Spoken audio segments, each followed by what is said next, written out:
Welcome to Viji stitching. இந்த வீடியோவில் நம்ம ஒருத்தரோட பாடி மெஷர்மெண்ட் வச்சு எப்படி ஒரு நார்மல் ப்ளவுஸை கட் பண்ணலாம் அப்படின்ட்டு பார்க்கலாம். அதுக்கு நான் என்னுடைய பக்கத்தில் ஃபோல்டிங்காகவும் ஆப்போசிட்டில் ஓப்பன் சைடாகவும் போட்டிருக்கிறேன். இப்போ நான் 1 மீட்டர் அளவு இருக்கிற நார்மல் ப்ளவுஸ் எடுத்துருக்கிறேன். இந்த ப்ளவுஸு ஃபுல் வைல் அப்படிங்கிறதுனால நான் தண்ணியில் போட்டு அயன் பண்ணி எடுத்துருக்கிறேன். எப்போவுமே ப்ளவுஸ் நம்ம மார்க் பண்ணுறதுக்கு முன்னாடி அதனுடைய எட்ஜஸ் எல்லாம் நம்ம லெவல் பண்ணிக்கணும். இது நார்மல் ப்ளவுஸ் அப்படிங்கிறதுனால 1.5 இன்ச் அளவுக்கு மார்க் பண்ணிவிட்டு அதுக்கப்புறம் நான் லைன் போட்டுக்கிறேன்.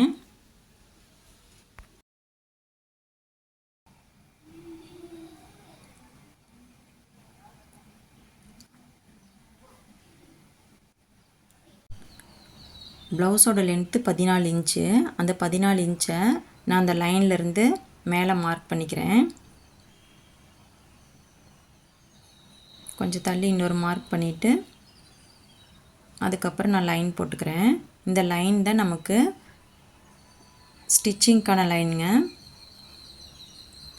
இப்போ போகிற லைனு கட்டிங்க்கான லைனு. ஸ்டிச்சிங்லேருந்து கட்டிங்க்கு 1/2 இன்ச்சு கண்டிப்பாக நம்ம விட்ருக்கணும். ஒருத்தரோட பாடி மெஷர்மெண்ட் வச்சு நம்ம ப்ளவுஸ் கட் பண்ணுறோம் அப்படின்னா நம்மளுக்கு ஷோல்ட்ரு பாயிண்ட்டு ரொம்ப முக்கியம் இல்லைங்களா? அந்த ஷோல்ட்ரு பாயிண்ட்டை எப்படி ஈஸியாக கண்டுபிடிக்கலாம் அப்படின்ட்டு பார்க்கலாம். இவங்களோட செஸ்ட் ரவுண்டு 37 இன்ச்சு. இந்த 37 இன்ச்சுக்கு எப்படி நம்ம ஷோல்ட்ரு பாயிண்ட்டு கண்டுபிடிக்கிறதுன்னு பார்க்கலாம். இப்போ 37 இன்ச்சு செஸ்ட் ரவுண்டு. இதை 8ஆக நம்ம டிவைட் பண்ணிக்கணும். 8 பங்காக பிரிச்சுக்கணும். பிரிக்கும்போது எனக்கு 4.6 வருது. இந்த 4.6 நான் 4.5 வச்சுக்கிறேன். அது கூட நான் 1 இன்ச்சு சேர்த்துக்கிறேன். சேர்த்துட்டா எனக்கு 5.5 வருது. இந்த 5.5 தான் நம்ம ஷோல்ட்ரு பாயிண்ட்டாக நம்ம வச்சுக்கணும். ஷோல்டரோட மெஷர்மெண்ட்டாக வச்சுக்கணும். இப்போ நம்ம இந்த ஷோல்டரோட மெஷர்மெண்ட்டு 5.5 வச்சுக்கலாம். இந்த 5.5க்குள்ளேயே நான் ஷோல்ட்ரு பிடிச்சி தைக்கிறக்கும் உள்ள 1/2 இன்ச்சு மார்க் பண்ணிக்கிறேன். கழுத்து அகலம் 3 இன்ச்சு. ஃபஸ்ட்டு 2.25 இன்ச்சுக்கு மார்க் பண்ணிக்கிறேன். இது கட்டிங்க்கான அளவு. அதுக்கப்புறம் நான் ஒரு 1/4 இன்ச்சு தள்ளி மார்க் பண்ணுறேன். இதுதான் ஸ்டிச்சிங்க்கான கரெக்டான அளவு. அதுக்கப்புறம் இருக்கிறது ஷோல்டருக்கான அளவு.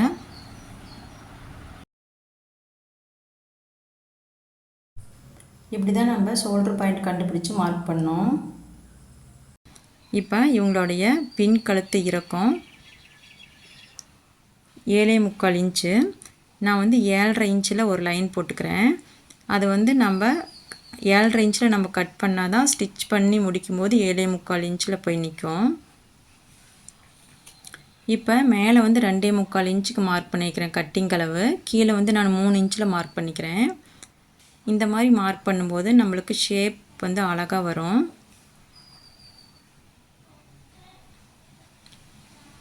இப்போ இந்த பாக்ஸ்குள்ளே நம்மளுக்கு என்ன ஷேப் தேவையோ அந்த ஷேப் நம்ம வரைஞ்சிக்கலாம். நான் கேவ் ஸ்கேல் வச்சு ரவுண்ட் ஷேப் வரைஞ்சிக்கிறேன்.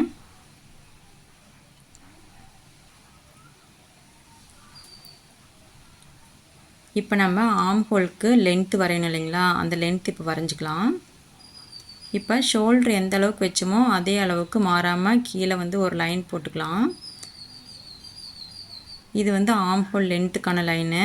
இந்த ஆம் ஹோல் லென்த்துக்கான லைனுக்கு எந்த ஒரு கால்குலேஷன் கிடையாதுங்க. நானே ஒரு அப்ராச்மெண்ட்டாக தான் போட்டுக்கிறேன்.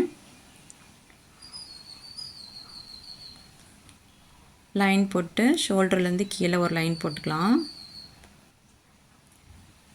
இப்போ நம்ம பாடி மெஷர்மெண்ட்டை செஸ்ட் ரவுண்டு மார்க் பண்ணிக்கணும். இப்போ இவங்களோட செஸ்ட் ரவுண்டு 37 இன்ச்சு இல்லைங்களா? இந்த 37 இன்ச்சை நம்ம 4ஆக டிவைட் பண்ணிக்கணும். 4ஆக டிவைட் பண்ணிவிட்டு அந்த வர ஆன்சர் கூட 1 இன்ச்சு சேர்க்கணும்.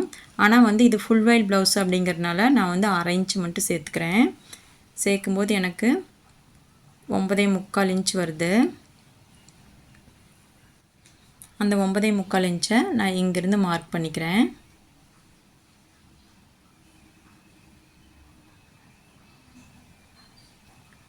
இப்போ இந்த சென்டர்லேருந்து 1.25 இன்ச்சு நான் மார்க் பண்ணிக்கிறேன்.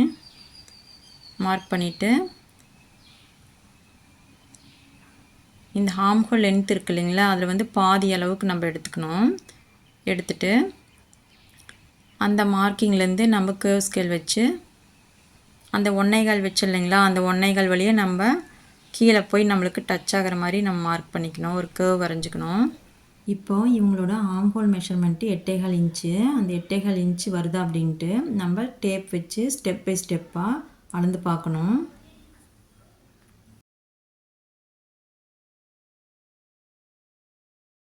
இப்போ எனக்கு பார்க்கும்போது 8.25க்கு குறைவாக தான் இருக்குது. அதனால் நான் என்ன பண்ணிக்கிறேன்னா, இப்போ அந்த லைனை வந்து கீழே ஒரு 1/2 இன்ச்சுக்கு கீழே தள்ளி போட்டுக்கிறேன். இப்போ குறைவாக இருந்ததுன்னா கீழே தள்ளி போட்டுக்கணும், அதிகமாக இருந்ததுன்னா மேலே தள்ளி போட்டுக்கணும். இவ்வளோதானே தவிர இதுக்கு நிறைய மெஷர்மெண்ட்லாம் போட்டு குழப்பிக்க வேண்டிய தேவையில்லை. இப்போ அதே அளவு 1.25 இன்ச்சு நான் வச்சுக்கிறேன். வச்சுட்டு ஆர்ம் ஹோல் லென்த்தை பாதியாக மார்க் பண்ணிக்கிறேன்.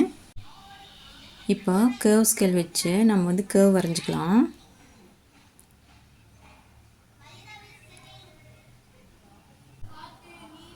இப்போ கேர்வ் வரைஞ்சிட்டு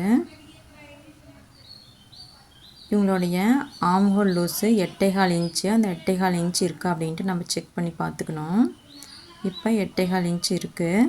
இதுக்கப்புறம் நம்ம பிடிச்சி தைக்கிறதுக்காக 1.5 இன்ச் அளவுக்கு நான் மார்க் பண்ணிக்கிறேன்.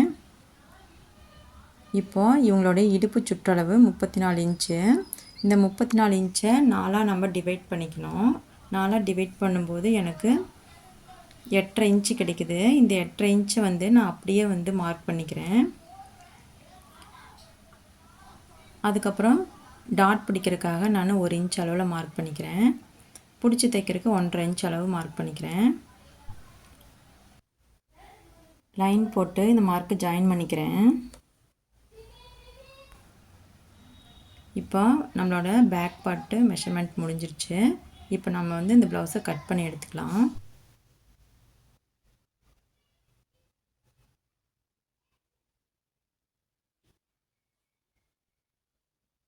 இப்போ நம்ம சிசர் கட் போட்டுக்கலாம். ஹிப்புக்கிட்டே ஒரு சிசர் கட் போட்டுக்கலாம்.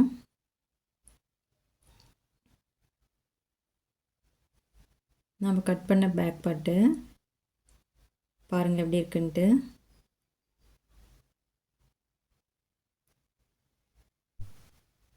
இப்போ நம்ம ஸ்லீவ் கட் பண்ணிக்கலாம். இப்போ நம்ம பேக் பார்ட் கட் பண்ணோம் இல்லைங்களா, அதுக்கு ஆப்போசிட்டில் இருக்கிற கிளாத்தில் தான் நம்ம ஸ்லீவ் கட் பண்ணோம். இப்போ கிளாத்தை நான் 4ஆக மடித்து போட்டுக்கிறேன். என்னோடய சைடில் ஃபோல்டிங் இருக்கிற மாதிரி மடித்து போட்டுக்கிறேன். இப்போ கிளாத்து பத்துதா என்னென்னு செக் பண்ணி பார்த்துக்கலாம். இப்போ இது ஃபுல் வைல் அப்படிங்கிறனால நம்ம ஒரு சைடில் அட்டாச் போட முடியாது, அசிங்கமாக தெரியும். அதனால் நான் இப்படியே போட்டுக்கிறேன். இப்போ 8.25 இருக்கான்னு நம்ம செக் பண்ணி பார்த்துக்கணும். இப்போ ஸ்லீவோடைய எட்ஜஸில் நம்ம வந்து லெவல் பண்ணிக்கலாம். அந்த பிசுரெல்லாம் கட் பண்ணி விட்றதுக்கு ஒரு லைன் போட்டுக்கிறேன் நான். இப்போ இது நார்மல் ப்ளவுஸ் அப்படிங்கிறனால நான் ஸ்லீவ் மடித்து தைக்கிறதுக்காக 1 இன்ச் மார்க் பண்ணிக்கிறேன். மார்க் பண்ணிவிட்டு நான் ஒரு லைன் போட்டுக்கிறேன்.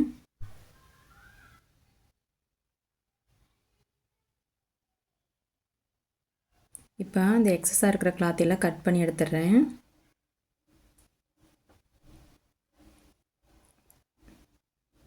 இப்போ ஸ்லீவோட லென்த்து 8 இன்ச்சு. அந்த 8 இன்ச்சுக்கு ஒரு மார்க் பண்ணிக்கிறேன். கொஞ்சம் தள்ளி மறுபடியும் 8 இன்ச்சுக்கு ஒரு மார்க் பண்ணிக்கிறேன். இப்போ இது லைன் போட்டுக்கலாம். நான் 8 இன்ச்சுக்கு மேலே ஒரு 1/2 இன்ச்சு வச்சு லைன் போட்டுக்கிறேன். கட்டிங்களோடு சேர்த்து நான் லைன் போட்டுக்கிறேன். இப்போ நம்ம அடிக்கை அளவு மார்க் பண்ணோம். இப்போ இந்த பாடி மெஷர்மெண்ட்டுக்கு அடிக்கை அளவு 3.5 இன்ச் வைக்கிறேன். 3.5 இன்ச் அப்படிங்கிறது ஓரளவுக்கு எல்லாருக்குமே நார்மலான சைஸ் தான். 37 இன்ச்சுக்கு 3 இன்ச் தாராளமாக வைக்கலாம். ஆனால் நான் 3 இன்ச் மார்க் பண்ணிக்கிறேன். இப்போ ஸ்லீவோட லூஸு 5.25 இன்ச்சு. அந்த 5.25 இன்ச்சு நான் மார்க் பண்ணிக்கிறேன். மார்க் பண்ணிவிட்டு எக்ஸ்ட்ரா தையலுக்கு 1.5 இன்ச் விட்டுறேன். இப்போது இந்த கார்னர்லேருந்து 8.25 இன்ச்சுக்கு நம்ம அடிக்கை அளவுக்கு மார்க் பண்ணிக்கணும்.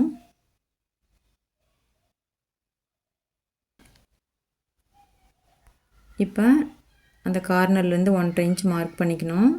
மார்க் பண்ணிவிட்டு நம்ம ஸ்லீவுக்கு கேர்வ் வரைஞ்சிக்கலாம். கேர்வ் வரைஞ்சிட்டு மறுபடியும் அங்கேருந்து அந்த கேர்வுக்கு ஒரு உள்வளைவு நான் வரைஞ்சிக்கிறேன். இந்த உள்வளைவு 1/2 இன்ச் இருக்கிற மாதிரி நான் வரைஞ்சிருக்கேன். இப்போ நம்ம ஸ்டிச்சிங்க்கான லைன் போட்டுக்கலாம். அவ்வளோதாங்க, நம்ம ஸ்லீவ் வந்து மார்க் பண்ணி முடிச்சிட்டோம். இப்போ அதை கட் பண்ணி எடுத்துக்கலாம்.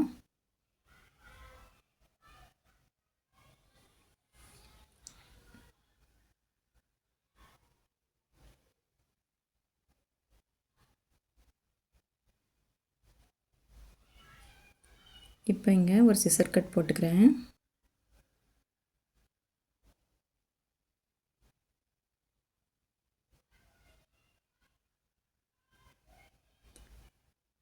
அந்த எட்ஜஸ்லேயே ஒரு சிசர் கட் போட்டுக்கிறேன். ஷோல்டர் ஜாயின் பண்ணுற இடத்துல. நம்ம இது நார்மல் ப்ளவுஸ் அப்படிங்கிறனால ரொம்ப சின்னதாக போட்டுக்கணும்.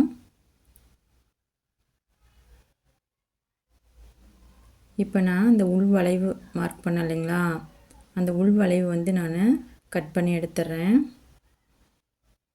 அந்த உள் வளைவு நம்ம வெட்டும்போது கரெக்டாக நம்ம அந்த 2 கிளாத்தை பிடிச்சிருக்கிறோமா அப்படின்ட்டு நம்ம பார்த்துக்கணும்.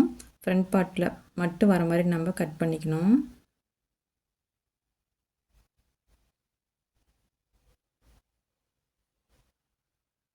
இப்போ நம்ம ஸ்லீவ் கட் பண்ணி முடிச்சிட்டோம்.